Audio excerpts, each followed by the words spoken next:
औज़ुबिल्लाहि मिनश्शैतानिर्रजीम बिस्मिल्लाहिर्रहमानिर्रहीम। Dear students, Assalamu alaikum. I am Mohammed Aswar, teacher, Government UPS Warno. Today, I am going to discuss with you about data handling of class 8th, chapter number 5. Dear 8th class students, open your mathematics book at page number 73. So, see, look at this headline, visible one, that is data handling. Which is data handling. Data. First of all, we must know what is data. ये data क्या होता है, तो फिर इसी data को हम handle मुख्तलिफ तरीक़ों से करते हैं. The whole meaning is data handling. So data means collection of information. ये डाटा जो होता है it is a collection of information.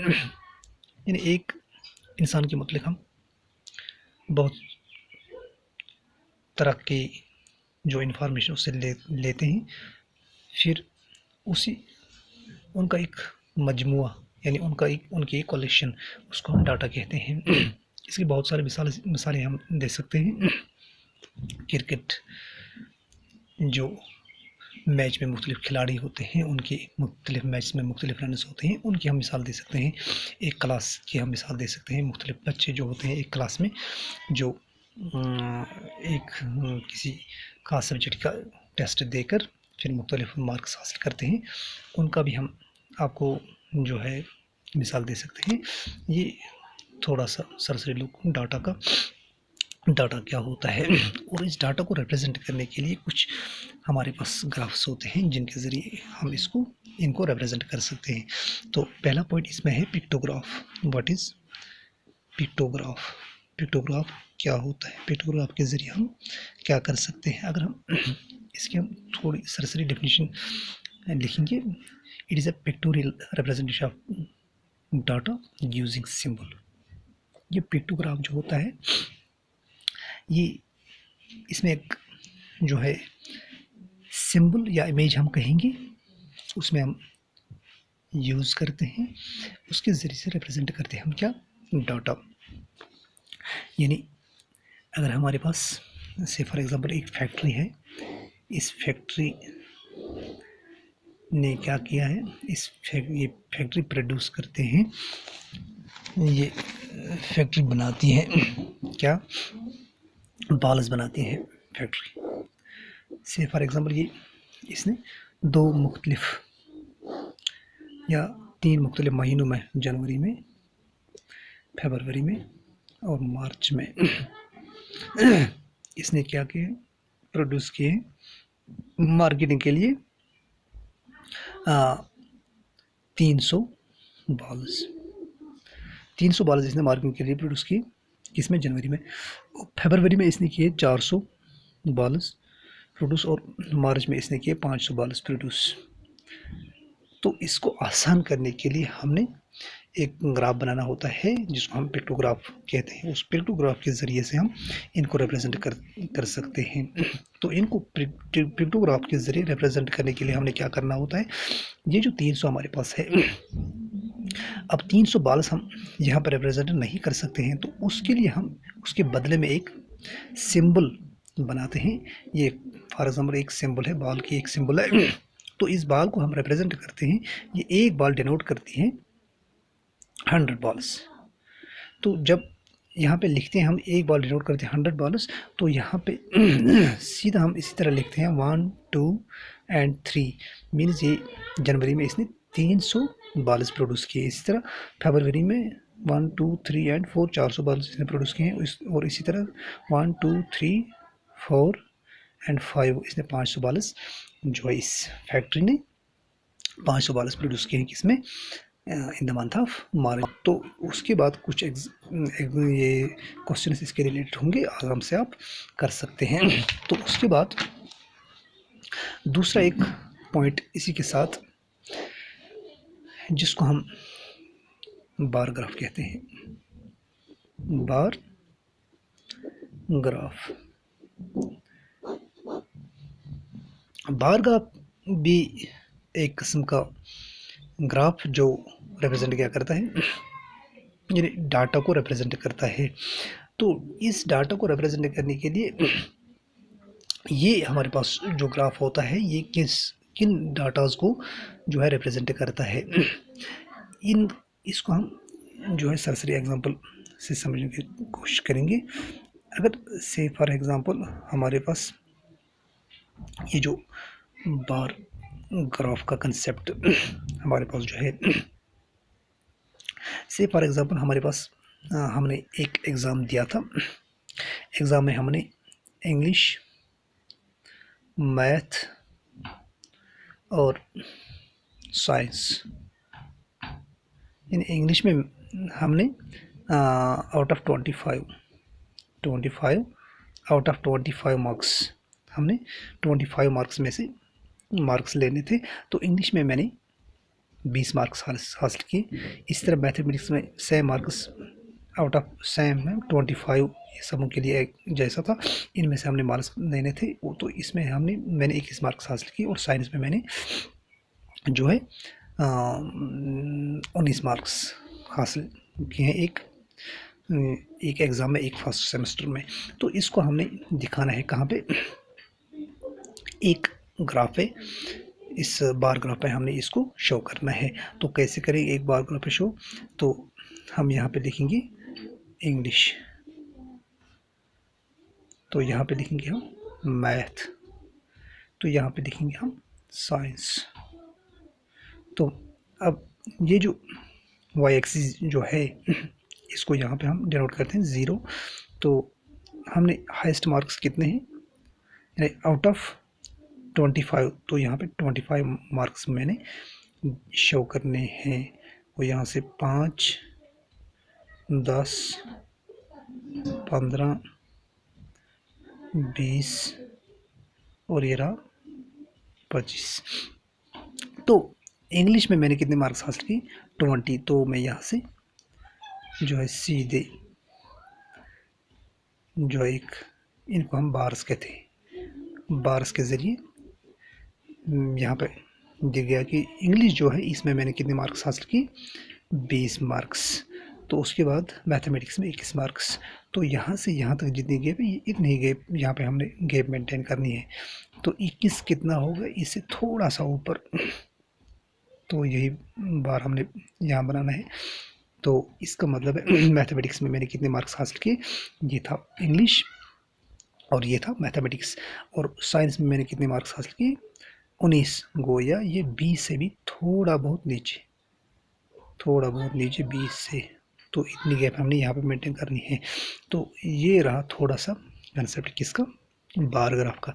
तो उसके बाद ये जो बार ग्राफ हमारे पास होता है ये डिस्प्ले क्या कहते हैं इंफॉर्मेशन यूजिंग बार्स, यानी इस बार्स के ज़रिए हमने हमारी इंफॉर्मेशन जो है डिस्प्ले होती है विथ दिस बार्स, इससे हम कहेंगे ये बार ग्राफ होता है।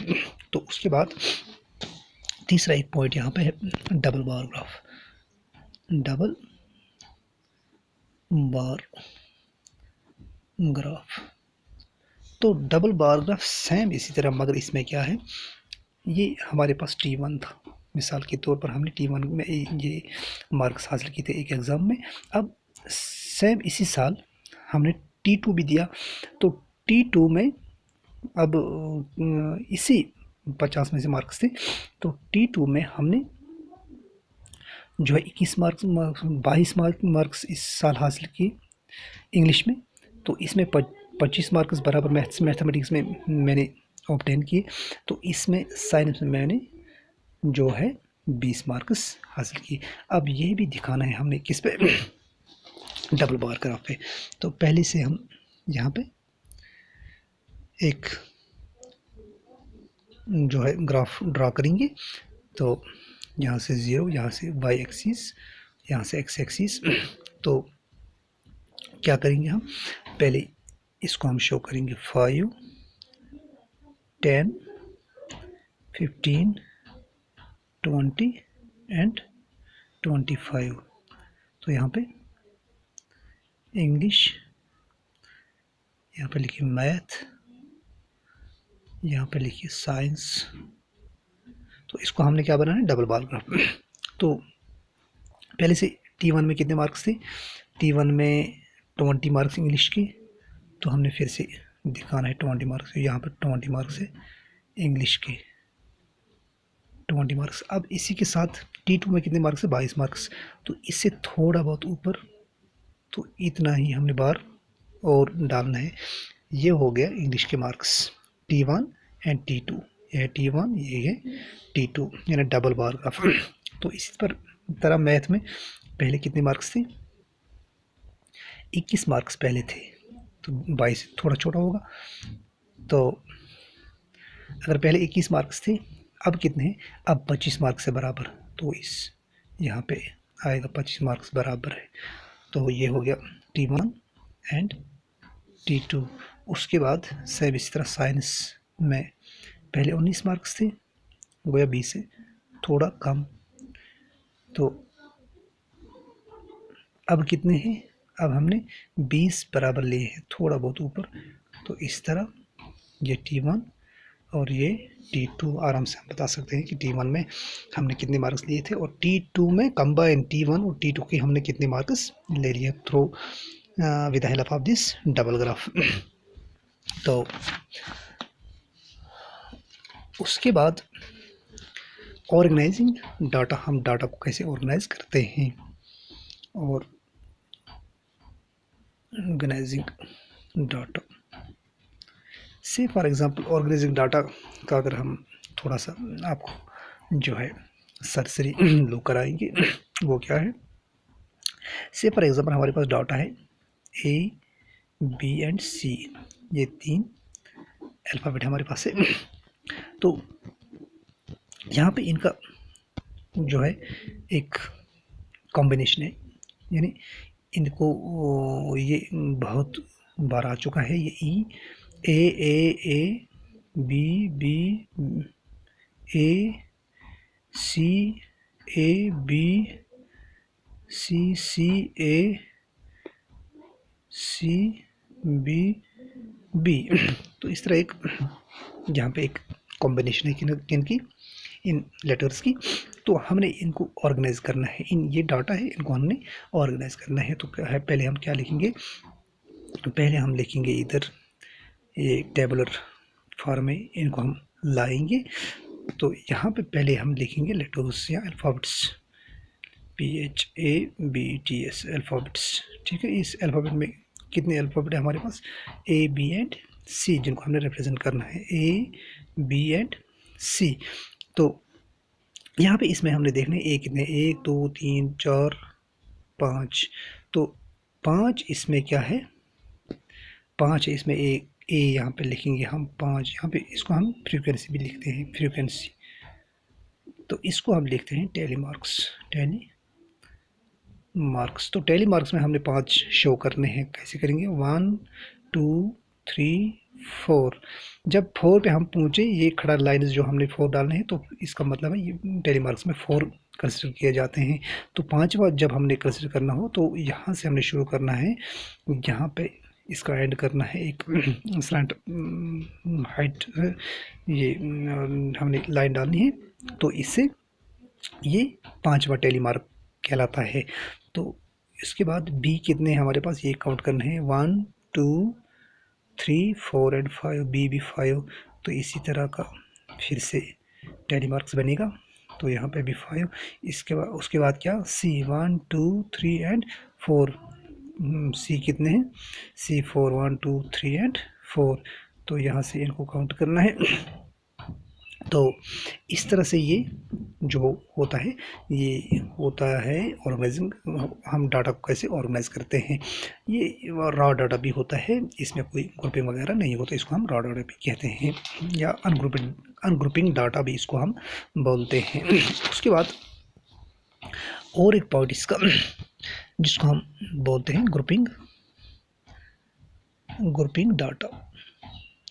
ये ग्रुपिंग डाटा क्या होता है, इसमें से फॉर एग्जांपल हमारे पास कुछ 30 बच्चे हैं, 30 students in A class. In 30 students को हमने एक टेस्ट लिया है, उस टेस्ट में से इनको 50 में से जो है मार्क्स लेने थे।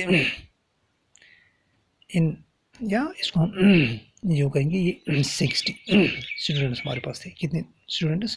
60 स्टूडेंट्स हमारे पास थे, लेकिन मार्क्स इनको कितनों में से लेने थे?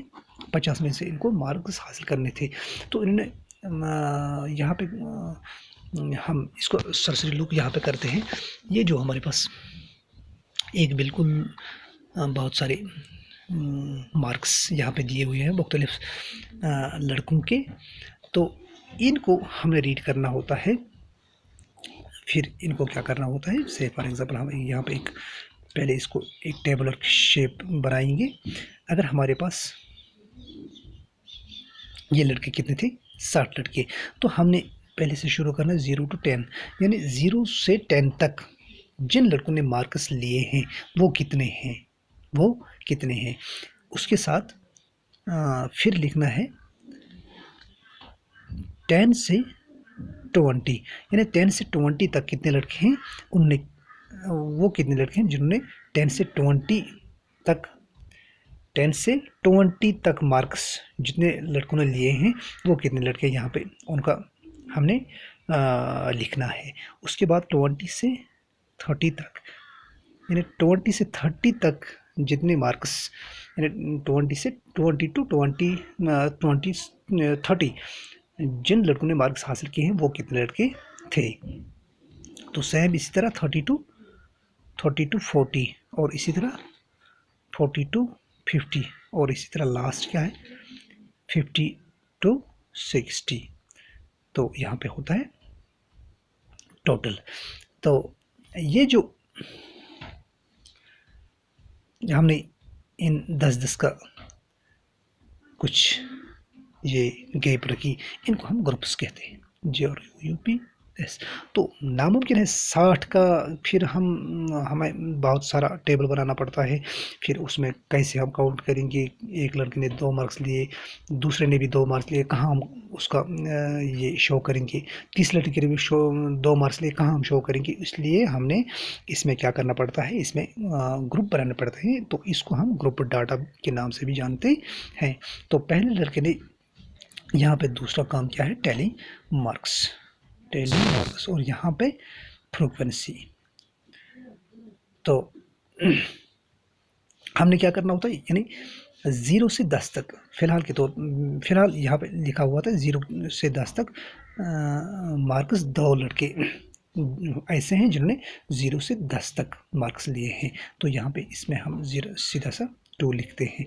तो 10 से 20 तक कि 10 से 20 तक जो मार्क्स हैं कितने लड़कों ने 10 से 20 तक मार्क्स लिए हैं, तो वो 10 लड़के हैं जिन्होंने 10 से 20 तक मार्क्स लिए। और अब इस 10 को हमने यहाँ पे क्या करना है, टेली मार्क्स में हमने लेना है 1 2 3 4, और इस तरह ये हो गया 5 1 2 3 एंड 4, और इस तरह ये स्लाइड हाइट ये लाइन जो है वो हमने एक कॉर्नर से यानी एक टॉप से दूसरे ये बॉटम तक हमने इसको लाना होता है। तो इस तरह ये 5वां टैली मार्क बनता है।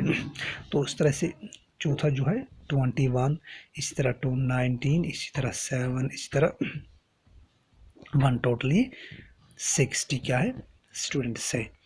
ये टोटल 60 स्टूडेंट्स है इनका, यानी 21 लड़के ऐसे हैं जिन्होंने 20 से 30 तक मार्क्स इन्होंने हासिल किए हैं। तो इसको हम इसी तरह 5 5 10 5 15 5 20 और 21, इसी तरह 5 5 10, 5 15, 4 19, इसी तरह 7 1 2 3 4 5 6 7, इसी तरह 1।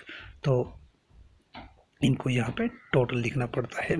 तो इससे क्या ज़ाहिर हुआ, इससे ये ज़ाहिर हुआ था, ये जो मुख्तलिफ डाटा हमारे पास होता है तो उसको हमने कलेक्ट करने के लिए हमने उसका एक उनके ग्रुप्स बनाने पड़ते हैं। तो फिर ग्रुप्स बना के उनको हम यहाँ पे ज़ाहिर कर सकते हैं, उनको रिप्रेजेंट कर सकते हैं। तो ये ग्रुप्स जो है 0 से 10 तक जितनी गैप है, जितना इनको हम कहते हैं साइज़ ऑफ क्लास इंटरवल, या इसको हम ग्रुप्स के बजाय क्लास इंटरवल का नाम भी दे सकते हैं। इनको हम क्लास इंटरवल्स भी कहते हैं। तो क्लास इंटरवल्स का गैप जो है यहाँ से यहाँ तक फ़िलहाल 10 की गैप यहाँ पे दिखती है। तो यही 10 की गैप मेंटेन रखने के बराबर यहाँ तक लास्ट वन जो इसका ये कॉलम ये जो 52 60 है, यहाँ तक इनका बराबर गैप हमने मेंटेन करनी होती है। तो इसमें और एक पॉइंट भी है, ये जो क्लास इंटरवल हमारे पास 0 to 10, अगर 0 to 10 किसी लड़के ने जो है 10 मार्क्स लिए होंगे तो उस 10 वाले को हम इस 0 to 10 में रखेंगे या 10 to 20 में रखेंगे।